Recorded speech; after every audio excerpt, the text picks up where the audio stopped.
Hello students, आज हम standard 7 general science chapter number 3 properties of natural resources इस lesson के क्वेश्चन एंड आंसर देखने वाले हैं। तो उसमें फर्स्ट क्वेश्चन है fill in the blanks with the appropriate term. Appropriate term use करके हमें ये ब्लैंक्स फिल करनी है।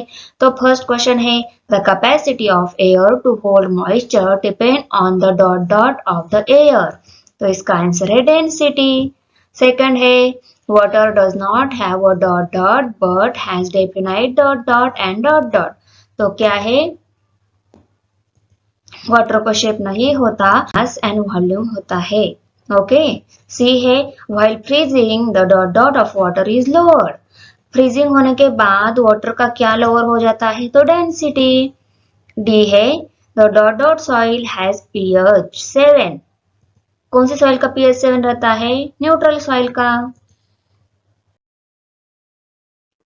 Second, why is it said that, ऐसा क्यों बोलते हैं। फर्स्ट है air is a homogenous mixture of various gases. तो उसका आंसर है air is made up of oxygen, nitrogen, carbon dioxide, water vapour and dust particle. तो एयर में क्या क्या होता है, ऑक्सीजन, नाइट्रोजन, कार्बन डाइऑक्साइड, ये सभी डस्ट पार्टिकल भी होते हैं। All these are in different proportion, ये सभी डिफरेंट डिफरेंट प्रोपोर्शन में होते हैं एयर में। These gases can not be readily differentiate from one another, उनको हम एक दूसरे से डिफरेंशिएट नहीं कर सकते। and the air has a uniform composition of these gases throughout, और एयर में उनका यूनिफॉर्म कंपोजिशन होता है, hence it is a homogeneous mixture of various gases। B question है water is a universal solvent, ऐसा क्यों बोलते हैं। water is a very good solvent as it can dissolve almost every substances in it, therefore water is known as the universal solvent। उसमें C है there is a no alternative to water for cleaning purpose. Water हम cleaning purpose के लिए use करते हैं, उसका कोई alternative ही नहीं है, ऐसा क्यों बोलते हैं। Water is available everywhere and so it is cheap and economical. Water सभी जगह अवेलेबल है, वो चीप है और इकोनॉमिकल है। Many substances dissolve in it, thus for many activities like cleaning, bathing, washing, etc. It is use. तो हम बहुत सारे एक्टिविटी के लिए ये वाटर यूज करते हैं, for example cleaning, bathing, washing, cooking. Okay, thus it is said that there is no alternative to water for cleaning purposes. इसीलिए हम ऐसा बोलते हैं क्लीनिंग पर्पज के लिए हम जो वाटर यूज करते हैं उसके लिए कोई अल्टरनेटिव ही नहीं है। Question number 3, what will happen if the amount of water vapor in air increases। इसका आंसर है when the amount of water vapor in the air increases, the humidity in the atmosphere increases and air become humid। B है only one crop is grown repeatedly in the soil। अगर हमने एक ही crop repeatedly soil में ले लिया तो क्या हो जाएगा। आंसर है if same crops is grown again and again is texture disturbed। अगर हम एक ही crop again and again soil में ले रहे हैं तो उसका जो टेक्सचर रहता है वो डिस्टर्ब हो जाएगा। एंड फर्टिलिटी इज लोअर, उसकी फर्टिलिटी लो हो जाएगी। The soil does not support the cultivation, soil cultivation को सपोर्ट नहीं करेगी। And the crop will not give proper yield, और जो क्रॉप रहेगा उसमें वो भी प्रॉपर ईल्ड नहीं देगा। Okay. Question number 4, with whom should I pair up, मैं किससे पेयर हो जाऊं। तो एयर, वाटर एंड सॉइल है, तो उनकी pair, air scattering of light, water excretion, soil plasticity. Question number 5, state whether the following statement are true और false. तो उसमें ए है sandy soil has low capacity for holding water, ये है false. Second one है the substance in which solute dissolve is called a solvent, तो ये है ट्रू। सी वन है the pressure exerted by air is called atmospheric pressure, तो ये है true. Question number 6, explain the picture in your own words. ये जो picture दिख रहे हैं ये हमें हमारे खुद के वर्ड में एक्सप्लेन करने हैं। फर्स्ट में यहाँ पे वाटर दिख रहा है, सेकंड में आइस दिख रहा है। तो आंसर देखो, image A represent the crevice or crack which is filled with water, whereas image B represent the crevice which has ice. First image के crevice में water है और सेकेंड इमेज के crevice में ice है। It is evident from both the image that in the image B, the width of crevice increases as the water in crevice freezes. तो second क्रिवाइस में जो वाटर है वो फ्रीज हो गया है, इसलिए उसका क्रिवाइस की विड्थ जो है वो बढ़ गई है, इंक्रीज हो गई है। This is one of the properties of water due to which it expand upon freezing. ये वाटर की एक प्रॉपर्टी है एक्सपांशन। वो कब एक्सपांशन होता है? जब वो फ्रीजिंग स्टेट में आता है तब वो एक्सपांड हो जाता है। This expansion in water after freezing result in the widening of crack in image B. तो उसका रिजल्ट क्या? क्रैक जो है वो वाइडनिंग हो गया है, वो उसकी विड्थ बढ़ गई है। Okay, question number 7, write answer to the following question in your own words. उसमें ए है, how is light scattered by the air. Light air में कैसे स्कैटर्ड होती है? तो आंसर है उसका, scattering is the phenomena of change in the direction of light rays when they travel through the earth atmosphere. जब light earth atmosphere से travel होती है तब वो उसकी डायरेक्शन चेंज होती है because of air. Okay, air is a mixture of gases, dust and very fine particle. तो एयर किसका मिक्सचर है? Gases and dust and very fine particle का मिक्सचर है। As the rays of light fall on this particles, जैसे ही light rays उस particle पे fall होंगे, they rays are spread scattered in all direction. वो रेज सभी डायरेक्शन में स्कैटर्ड हो जाते हैं, सभी डायरेक्शन में स्प्रेड हो जाते हैं। It is a natural phenomena which is observe on your daily basis. ये नेचुरल फेनोमेना है, ये डेली बेसिस पे ऑब्जर्व होता है। ओके, 7 में बी है, explain the various properties of water. First one है, water is a colourless, tasteless and transparent liquid. It also has no smell. Water ये कलरलेस है, टेस्टलेस है, ट्रांसपेरेंट है और उसको स्मेल नहीं है। Second one, boiling point of pure water is 100 degree Celsius at 760 mm of HG pressure. 760 mm HG pressure को water का बॉइलिंग पॉइंट जो है वो 100 डिग्री सेल्सियस रहता है। However the boiling point of water increases due to increase in pressure. जैसे ही वो एचजी प्रेशर इंक्रीज हो जाएगा वैसे बॉइलिंग पॉइंट भी बढ़ जाएगा। और उसके पीछे और एक रीजन है, and the presence of dissolve impurity. Presence of dissolve impurity अगर इंक्रीज हो गई तो बॉइलिंग पॉइंट जो है वाटर का वो भी इंक्रीज हो जाएगा। थर्ड वन है, pure water freezes at 0 degree Celsius. जो प्योर वाटर होता है वो 0 डिग्री सेल्सियस को फ्रीज हो जाता है और उसके लिए जो प्रेशर रहता है वो भी 760 mm ऑफ एचजी प्रेशर ही है। However, the freezing point of water increases due to increase in pressure and presence of dissolved impurity.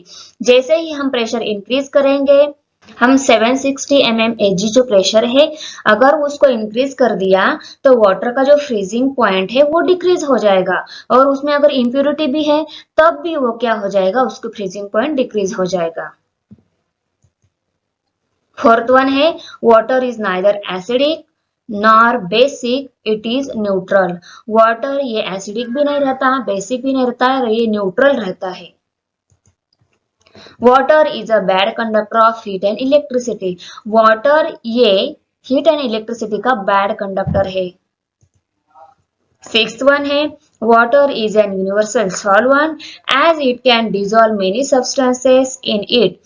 Water को यूनिवर्सल सॉल्वेंट बोलते हैं, क्यों? क्योंकि उसमें बहुत सारे सब्सटेंसेस डिसॉल्व होते हैं।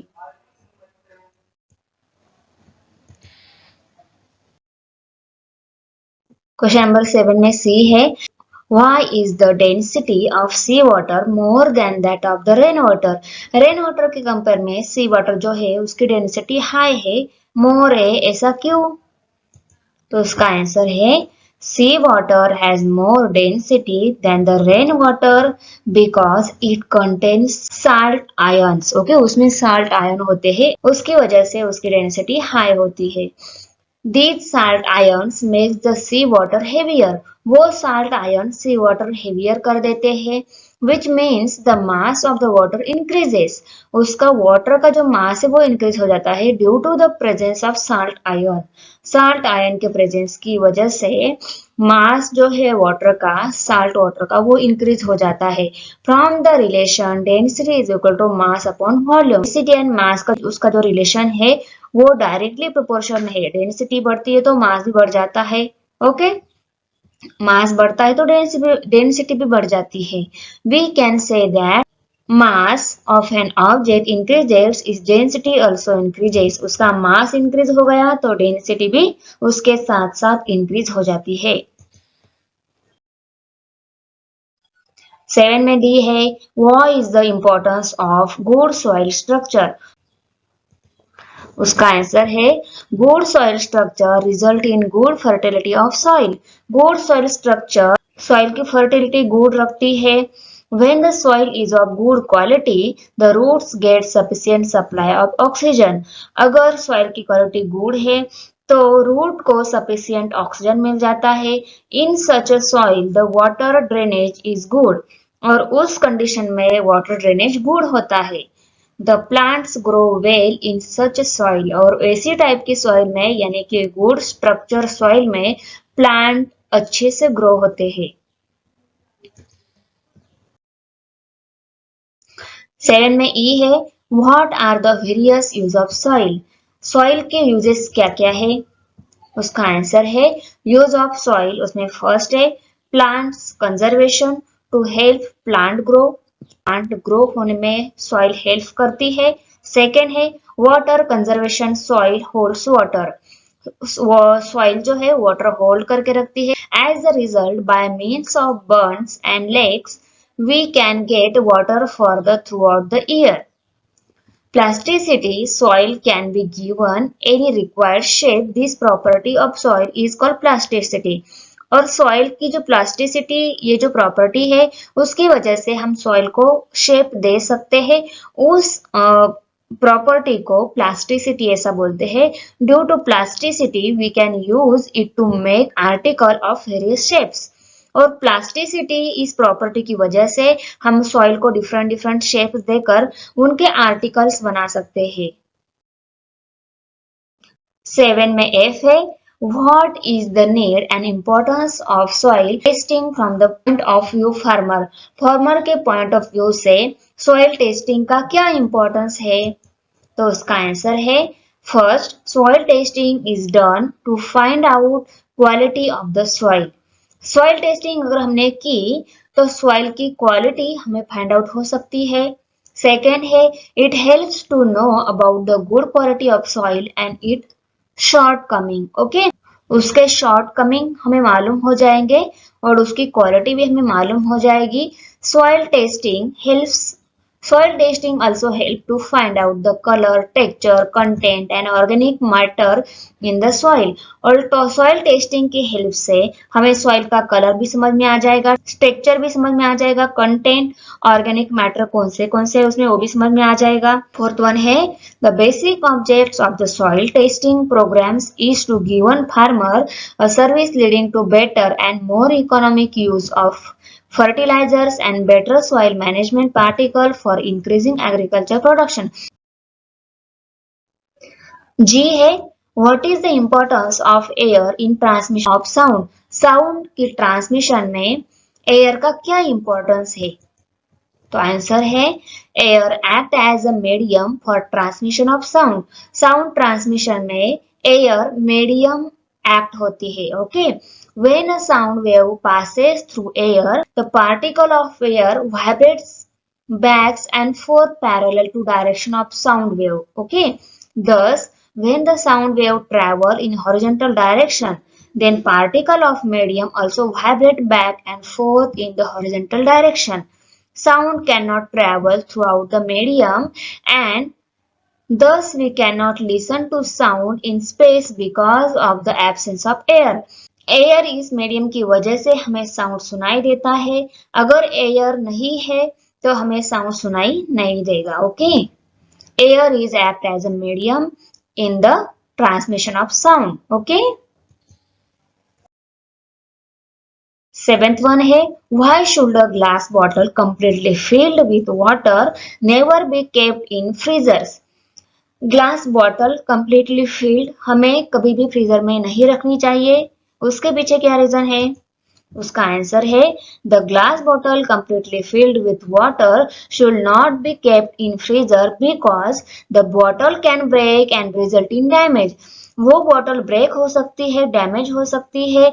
We know that water expand after freezing. हमें पता है फ्रीजिंग के बाद वाटर एक्सपांड हो जाता है.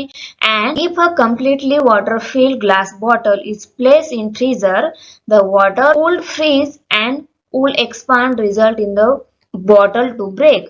अगर हमने ऐसी बॉटल रख दी, पूरी फील्ड बॉटल ग्लास बॉटल अगर हमने फ्रीजर में रख दी तो वो ब्रेक हो जाएगी क्योंकि उसमें जो वाटर है वो फ्रीजिंग के बाद एक्सपांड होता है. ओके,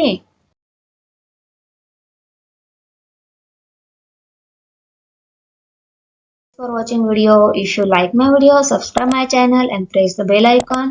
लाइक करो, कमेंट करो, शेयर करो. मिलते हैं नेक्स्ट वीडियो में. बाय.